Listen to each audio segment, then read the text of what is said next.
Time to sleep. I'm gonna be even more hungry. You open your eyes. It's pitch dark here, the blackness of a coffin, drifting in the abyss. Oh, right, the light. You grasp for the switch, flip it. The familiar cramped room with a steel door and no windows come into the view. You emerge from the bedroom fully awake, just like yesterday. This time, however, Sophie is waiting for you, comfortably seated on the sofa in your living room space, a book in her hand, The Melancholy of Resistance, the title sure on brand.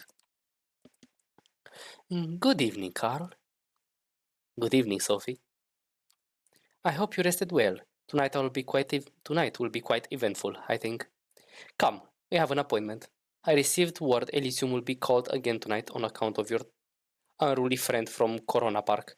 It should be a great opportunity for you to mingle. She keeps talking as you walk downstairs and get in the car. Gregory gives you a slight nod and a small smile while opening the door for Sophie. He starts the car when you take your seat in the back. Most of the Primogen Council is bound to be there, at least those who usually attend. Probably some other important personalities you'd do well to at least learn about.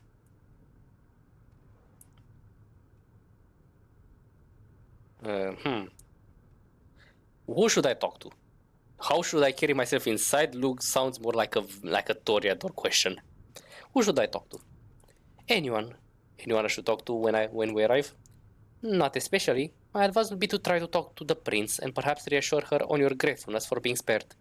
Maybe speak to Kadir on the same topic if you get a hold of him. The Primogen would advise against.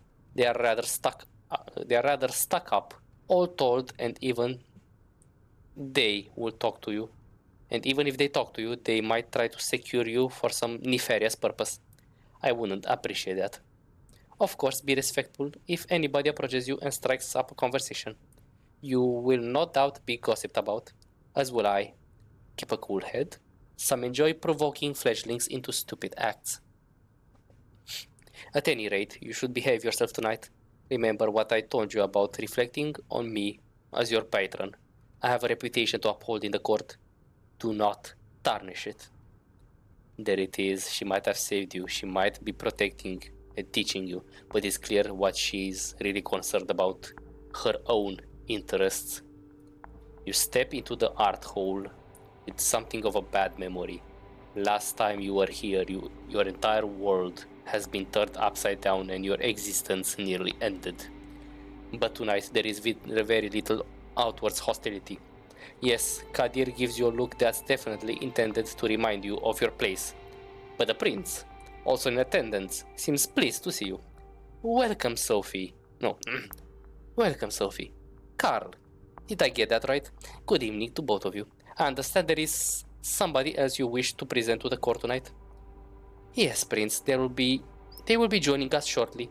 My assistant is retrieving them presently. This better be worth the prince's time, Langley. The prince gives Kadir a cold glance. Forgive the sheriff's harshness. He's in a particularly foul mood tonight. Something to do with Carl's beggar eluding his grasp, I believe. Ouch, that must have hurt his ego, even if his only reply is a crooked smile. The mention of your sire makes you grit your teeth in anger. Asshole, sending you with a curse that cut you off your career, cheated you out of your ambitions, offering little in return so far. You remind yourself that defeatism will get you nowhere. Mindfulness, the here and now. This is an opportunity. You will make the most of it, if you only to spite everyone who doubts your true worth. The flaring up of whispers in the gallery hall breaks you out of your thoughts. Gregory enters the room. The jumpsuit-clad inert vampire was still staked on his shoulders. The show's about to start. Sophie's driver places his charge in the middle of the room and nods respectfully to Kadir. The sheriff approaches the vampire and removes the stake from his chest. The captive's eyes flicker to life and he starts looking around in disbelief. Like a cornered animal, he backs out on all fours, keeps going in circles until he realizes he's trapped. Kadir steps on the main man's chest and pins him to the floor. Why, who do we have here? Oh fuck, oh shit, no, come on, don't. Silence. The sheriff takes on an aura of utter dread. He appears as if he's a primal force of nature that's out to get you, and there's absolutely nothing you can do but shrivel in terror. The beast inside you shrieks, and you could swear it happens in unison with the instincts of some of the other guests here tonight. It's unlike anything you've ever experienced in his company during your turbulent first night as a vampire. He really did go easy on you, all things considered. It seems like it takes all of his hoodlum's willpower to not crawl into a fetal position and start crying. No, please, don't hurt me, man. Don't. You and me are going to have a little talk downstairs at the prince's discretion.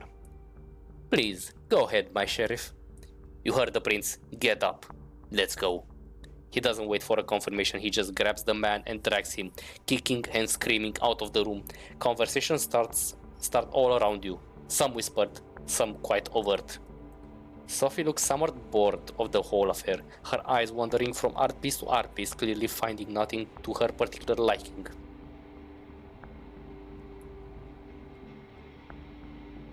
What happens now? It'll be at least some minutes before Kadir gets the information he seeks out of this thug. Why not mingle while we wait here for him to break? Excuse me. Sophie leaves your side and goes to a corner of the gallery where a group of kindred, some seemingly pretty old-fashioned, gathered. A concierge offers you a drink. Still warm.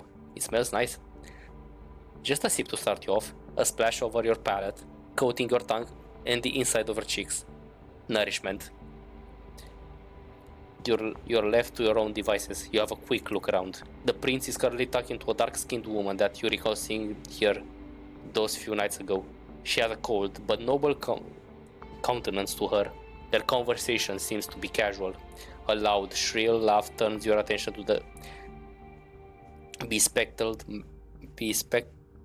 man who you saw with Sophie on the night of your judgment. He's making the rounds, chatting up with different patrons. You feel somebody's eyes on you. A casually dressed, plain-looking man stands alone near a column, watching you. Turns his gaze away sheepishly when he realizes you've noticed. Oh God.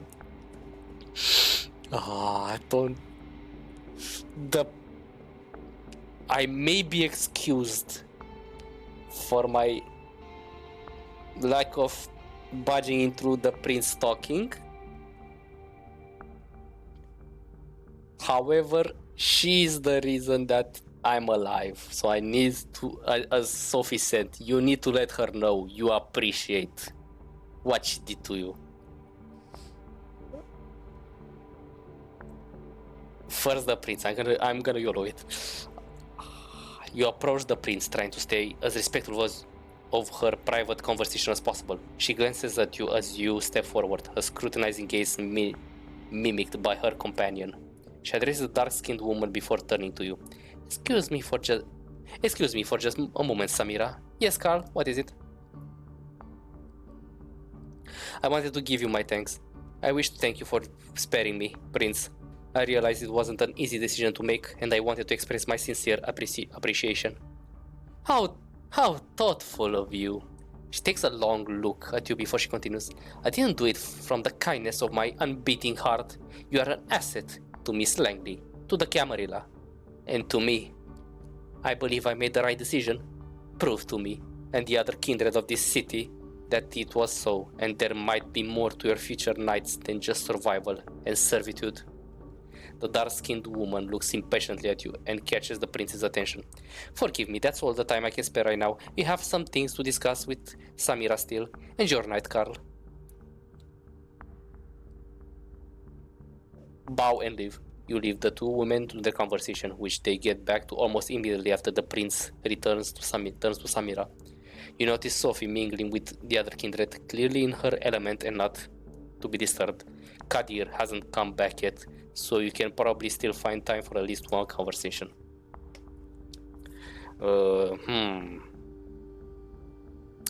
I feel like the Ventrue, would look at the man watching, staring, and then looking away as like, okay, what is your deal?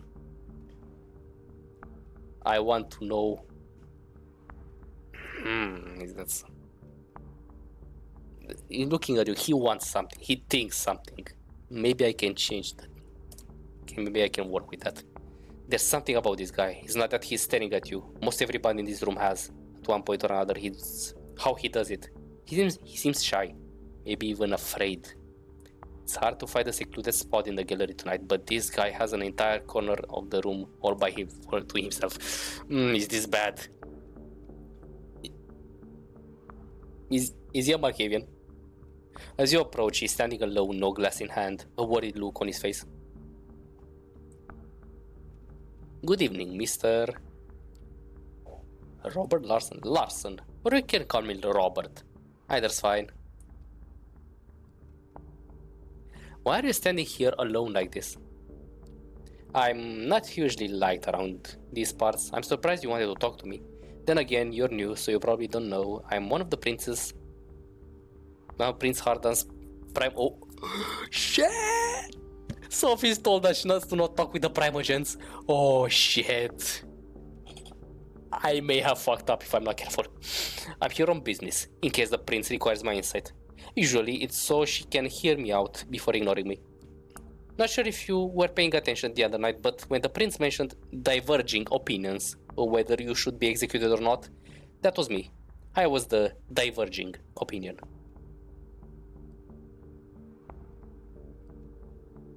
What was your reasoning? Now, not that I'm ungrateful, but out of curiosity, what was your reasoning? My reasoning, just common sense, that you shouldn't be blamed for being assaulted and essentially murdered to boot. But as Kadir loves to say, the traditions are clear. Listen, I don't want to be rude, and I appreciate you reaching out, but word of advice, stay away from me. Maybe vampires in this sect regard my position as Primogent to be some kind of a joke, you know. You talk to me, they'll notice, and they'll hold it against you. You have a quick look behind you and you see that a few of the Kindred keep shooting you curious glances. One woman in particular, a redhead boasting a fanciful hairstyle, watches you disapprovingly. Some of them already do, I imagine. They already done the moment I was embraced, so yeah, might as well. Excuse me, I need to try to get a word with a few Primogent members before Kadir returns. Enjoy your night. With just the critical looks of a few Kindred to keep you company, you start thinking about who to pursue next. A loud exchange near the staircase grabs everybody's attention. Kadir is back and the hoodlum is with him. The sheriff pushes his unfortunate victim inside the room. The vampire that threatened you last night is a mess. That stupid hat is still inexplicably on his head, covering some of his ruined face in welcome shadow. He's barely conscious. His shin is broken, you think. Something protruding there, making that bent leg bulge. One arm seems twisted at a strange angle. Very little blood, surprisingly, but clearly a whole lot of hurt. Well, Kadir, did our guest cooperate? Tell the prince your name. It's Howard. And who do you run with it, Howard? The Midnighters. An Anarch coterie, my prince, and active for some time now, though from what this one told me, the name is about the one legacy that group has kept over the years. I see. Hey, Prince, I didn't mean it. I didn't know it. I didn't. A loud crack makes some of the guests audibly gasp as Kadir slap dislocates the man's jaw. A spray of blood creates something like an abstract art piece on the floor. This one is guilty of threatening a member of the Camarilla and claiming a domain without the prince's approval. That alone would be enough to pass swift judgment, but he is also Anarch scum. My prince, there can be only one verdict. Final death. Do your duty, sheriff. Unless, of course, somebody would like to play at being a good Samaritan like our dear Miss Langley a few nights ago. The look, the prince serves you, and Sophie is a cruel jest. Sophie takes it gracefully, smiling and slipping her arm under yours in a strange, public show of affection. Nobody says anything. The vampire named Howard jumps to his feet and makes for the window. No.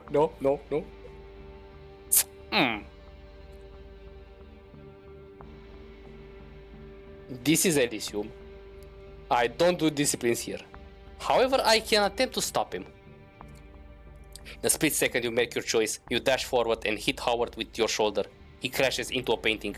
4 abstract shapes and a photorealistic squirrel for some reason. Photorealistic squirrel? Okay. You pin him to the floor, but his survival instinct makes him a tough opponent to keep down. He turns the table, he sits down on you and tries to bite you. His head disappears from his shoulders. Kadir's blade slashing just centimeters from your face. Instantly limp and decaying in front of your eyes, the lifeless body weighs you down. You throw it off, straighten your attire and look to the crowd. Well, Carl, your eagerness is laudable, if unnecessary. That Howard fellow couldn't have hoped to escape his fate, not facing Kadir's expertise. However, I have made note of this show of loyalty on both you and your patron's accounts. Found a typo. I would like to thank Miss Langley for bringing this Anarch tag to me and Kadir's attention. I assume all have found the verdict satisfactory. It's a rhetorical question, and everybody here knows it. Then I consider tonight's meeting concluded. Good night to all of you. She steps out of the room, and you see that many of the guests have moved to do the same. Sophie seems to be conversing with somebody, a serious-looking man in a trench coat, about what transpired. You probably have the time to strike up a conversation of your own, too. Kadir Al-Asmai is still here, for one, but clearly getting ready to leave. Nah. Larsen is still mopping around, and the other man you noticed before Kadir brought the Anarch is still chatting with the... talk with Kadir. The sheriff's mood seems to have improved, so you decide you won't get a better shot at saying your piece. He is just shitting his sword as you approach him.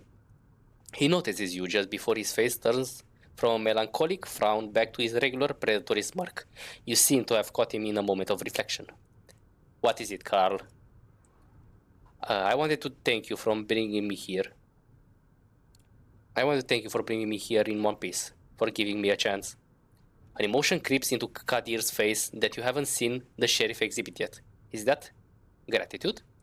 It's fleeting, only there for a moment, gone in the blink of an eye. It was trying on my nerves, and you are still far and away from proving that it was the right thing to do. So don't think that a few kind words will let you go off the hook. Still, I have to admit I was surprised as the prince when you jumped at the opportunity to stop the Anarch from escaping. I was sure Valerie would have beat you to it. If there's anything else, I'll be taking my leave.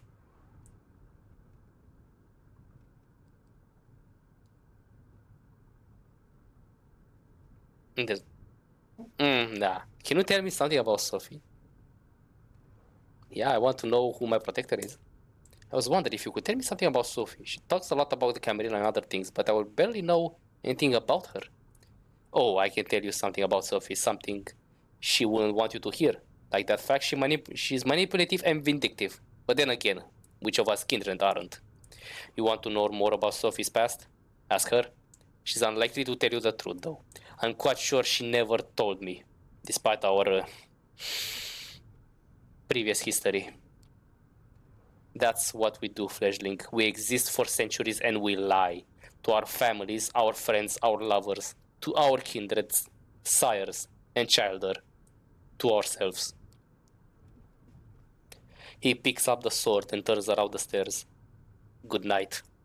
And watch yourself. You've messed up by baiting average.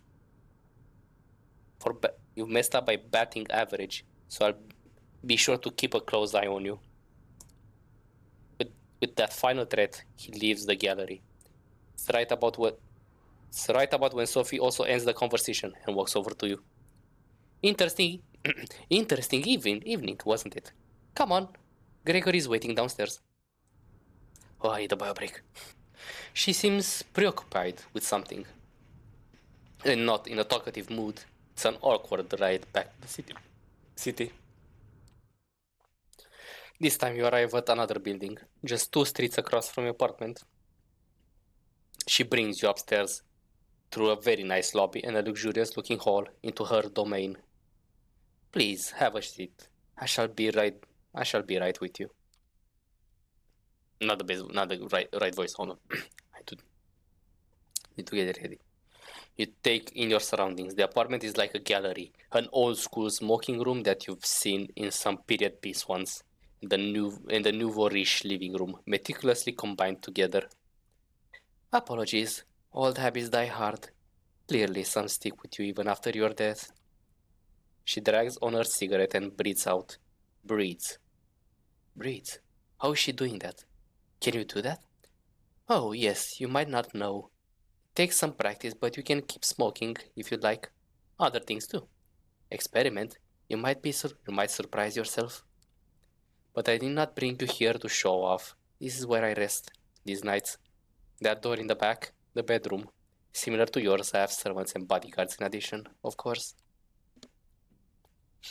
I brought you here because I need you to trust me. When I told you before that I needed your best behavior to uphold my good standing with the court, I meant it. But that's not the whole story. I have your interest in mind too. That's why I've given you your own haven. Why I'm trying to teach you how to navigate this new reality. But you need to trust me, or else this won't work. You can come here whenever you feel like asking me something. When you're in trouble too. Though I hope that won't happen often. I would ask you to come here when you wake up tomorrow. I'll have something to discuss with you. Okay, I'll come over first thing tomorrow night. I appreciate that. That's silence. There is definitely something on Sophie's mind tonight, but she doesn't seem eager to share it with you just yet. I am leaving for another visit. Come downstairs with me. We'll give you a lift. A quick trip, a promise that you'll show up tomorrow, and some polite goodbyes later. You open the door to your haven and gather your thoughts. It's exciting, in a way, being dragged deeper and deeper into this secret society and its rules. Whatever Sophie has planned for you, it's bound to teach you more about this thing you have become. You sink into your vampiric sleep with just a sliver of hope. It's a welcome change.